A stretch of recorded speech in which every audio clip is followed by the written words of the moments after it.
There is something about the German language that I deal with almost every day. Coming up.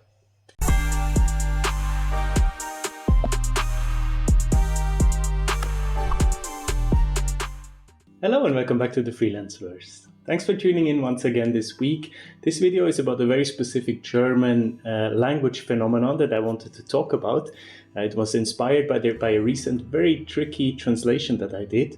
I was working on a regulation that was quite technical about the upcoming new alpine skiing season, and there were a lot of heavy technical words in English. It was English to German that would just, in English you just row different words after each other and they make a logical unit.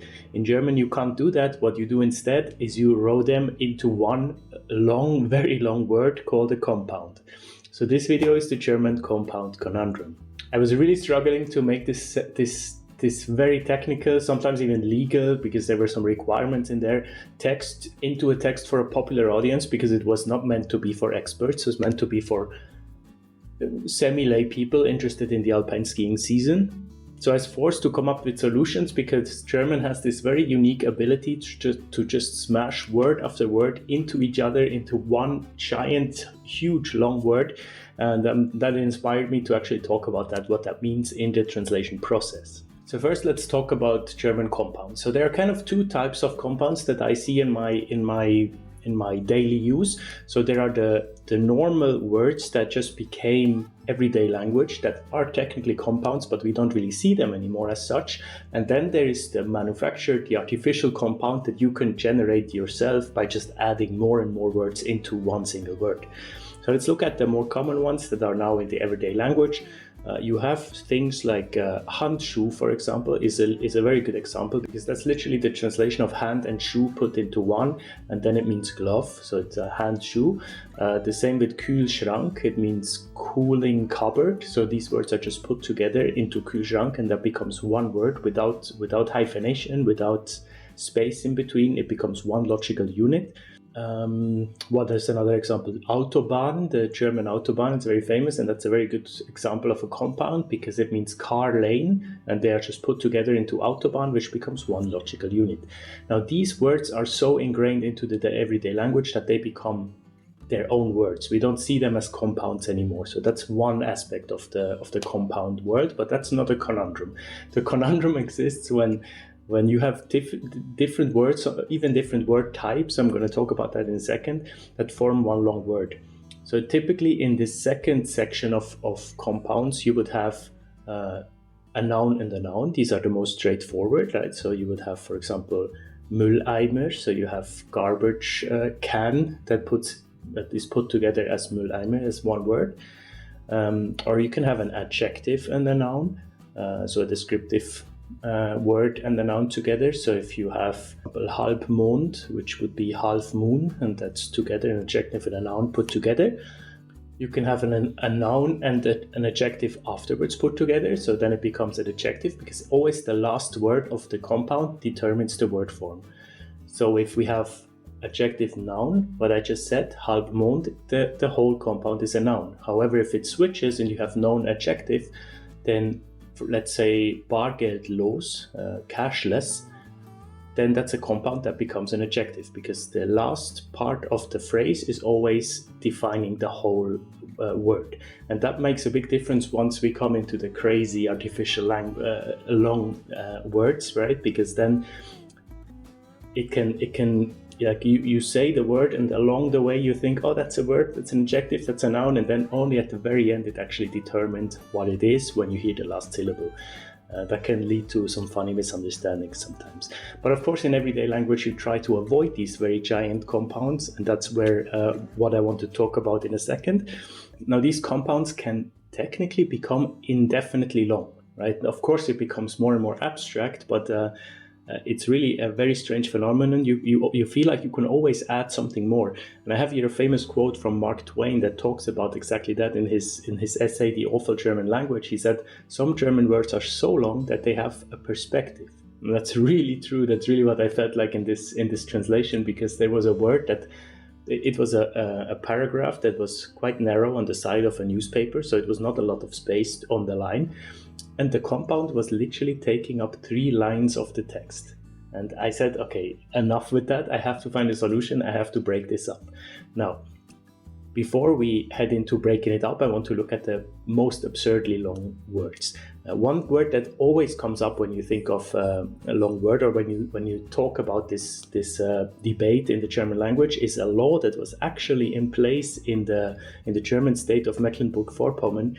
It's not in place anymore since 2013. I don't know if the name has anything to do with it, but it was literally called, I have to look at the screen, it was literally called das Rindfleisch-Etikettierungs-Überwachungs-Aufgabenübertragungsgesetz. That's a law with 63 letters, and that's an actual law. So that is used in the law. I'm going to put the translation always on the screen so you're not confused. In English, you would just have so many different words. And let me know in the comments in your language, how would you even translate that? Do you have this compound conundrum in your language as well? I'm very curious if there are other languages that have the same. But yeah, when you have a word like the name of a law, you don't really want to find a solution to break up the word, because it's nice to have a law with just one word name, right? That's usually how laws are called. So that's why they decided to go with this extremely long, what do you even call it? Labeling, beef labeling, monitoring law or something like that. As I said, you saw the translation. I have to think about that. So 63 letter law, but that's nothing compared to the words that you can actually build with the German language. And one thing that is always coming up as the base of a long word is the so-called Donaudampfschifffahrtsgesellschaftskapitän. For a long time, also when I was a kid, this always came up as the longest German word. But it really is not at all. When you think about it, the last word of this compound defines that it's about the Kapitän, so it's about the captain. Everything beforehand is descriptive of the person, of the captain. But you can make that so much longer. If you just add Kapitänsmütze, then it's all about the cap of the captain that is described before. So you can really make this endless, I feel like. I don't know where it would stop. So it's very hard to define a longest word in German, but someone did probably as long as I've ever seen a word with the basis of this Donauschifffahrt. So I'm going to read it here and going to put the translation down below. It is called the Donaudampfschifffahrts Elektrizitäten Hauptbetriebswerkbau-Unterbeamtengesellschaft. Insane. The Danube Steamship Electricity Main Power Plant Construction Subcontractors Association. When you hear it in English, it's not so far off, right? But it's literally 1, 2, 3, 4, 5, 6, 7, 8, 9 words in English to describe one thing, whereas in German you can just put it together. Now, this is the conundrum. Let's look at solutions. In translation, you have to find solutions for this because no one can read it, no one can actually understand what this association would be about. So you have a couple of options. The most common option I call the off reverse. So you can reverse every source text compound that would lead to a German compound and use off as instead. So instead having the quality management system in English, you can think of it as the system of quality management, and that changes how you translate it into German. Let's go back to the Kapitän, to the new Kapitän, and see if we can actually use that there. So if we have Donaudampfschifffahrtsgesellschaftskapitän, so that would be in English the Danube Steamships Association captain. So you could use the off reverse and say the captain of the Danube Steamship Association, and then it would look very differently in the translation because you would have der Kapitän der Donaudampfschifffahrtsgesellschaft, and then it becomes much more readable. So I used a lot of that. So the off reverse is a nice way to look at the source text differently. Switch up the long phrases in English that you have, use an off instead, and then it changes the translation. Another option to make readability improvements is the hyphenation. You can use a hyphen between German words in a compound to make it more readable. Now there is a nice balance to have, because technically when two words are combined and both are in the Duden, which is the holy grail of German grammar, kind of. It's where everyone goes to look up how you write something, what grammar rules they are. And it's kind of an unspoken rule that if it is a word in the Duden, if it's an official German word, you combine these two, there is no hyphenation because both are commonly known. So it becomes a new compound. What you can do is use a hyphenation for readability. And that is sometimes interesting, especially when you combine an original English word with, like, software, for example, with a traditional German word like Entwickler. you would have Softwareentwickler, software engineer, with a hyphenation and then a capital E. That makes it more readable because you have to kind of switch the accent in between the words, because often people say software with an English air and then Entwickler with a German air. So it's nice to have the differentiation there with the hyphen. In the example of Donau Dampfschifffahrtsgesellschaftskapitän, you could use hyphenation in front of Kapitän just to make sure that the viewer sees that this is actually the word that matters. It's about this person. But then you have a hyphenation before a Fugen-S, which is an S that is added after Gesellschaft that is actually not part of the word, that is just added to combine two words. And then it's a bit tricky. It doesn't look very nice, so I wouldn't actually use a hyphen in this option. In this option, the off reverse is much easier and much nicer to read. But the hyphenation can be useful. What is another example? I would use a hyphenation. Sometimes you have because you combine something, then it can happen that there are 3 or even 4 of the same letters right next to each other.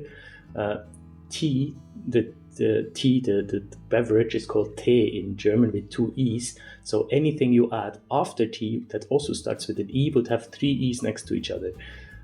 Let me think of an example. Tee-Einheit. It's a bit of a strange example. T-Unit, but T-Unit. Anyways, Tee-Einheit would then technically be combined and written without hyphenation, and 3 small E's would be next to each other. That looks a bit strange. I'm going to show it here on screen.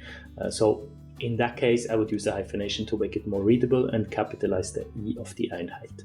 The third option you have is always sentence restructuring. That's obvious. You can always do that in the translation. That's the job that's our job, right? That's how we can stand out from bad translations or machines, because if you really need to restructure a sentence completely to avoid these big compounds, that's something you need definitely a human brain for.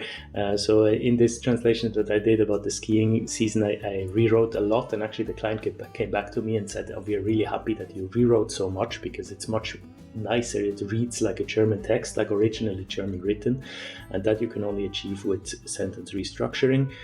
It's hard to give you an example, but you know, instead of having to guarantee the washing machine longevity, would be like, literally translation would be like die Waschmaschinenlanglebigkeit zu gewährleisten. So Waschmaschinenlanglebigkeit would be one word, washing machine longevity. You can definitely rewrite that somehow to say like to improve the longevity of the washing machine, but then you just have the off reverse. That's not really sentence restructuring. But you can say like to make sure that the washing machine has a long life cycle, something like that. So it makes sense to think of the sentence holistically, the whole segment holistically, even the whole text holistically, to rewrite something, because you don't always need to just translate within a segment or within a sentence. If something is already mentioned above, you can reference to that, right? You can do a lot with sentence restructuring, and then you have other options like technically numbers, for example, are technically very long compounds, right? If you have a word, if you have 250,000 in a text, it's very rare that it's written in letters, but it can happen. And then you have 250,000 in letters, and that's a very long word. So in that case, I would never use it written in letters, right? So there are different. The rule usually is that up to 12 you write in letters, and then you change to numbers because it just becomes too long. That's another form of compounds, I guess. So yeah, I hope this was interesting to you. I just wanted to share with you a little insight into the German language and what we deal with. And that's why also most of the German translations are always much longer than the English source. We count with like 10-15% more space when it's translated into German, because these things can become so long that they are not really feasible. So you have to restructure it, and you have to add more words than the actual source. That's why, that's exactly one reason why. There you go. Make sure to subscribe to the channel if you're new here. Thank you for watching, and I see you next Monday with the next one. Take care. Bye-bye.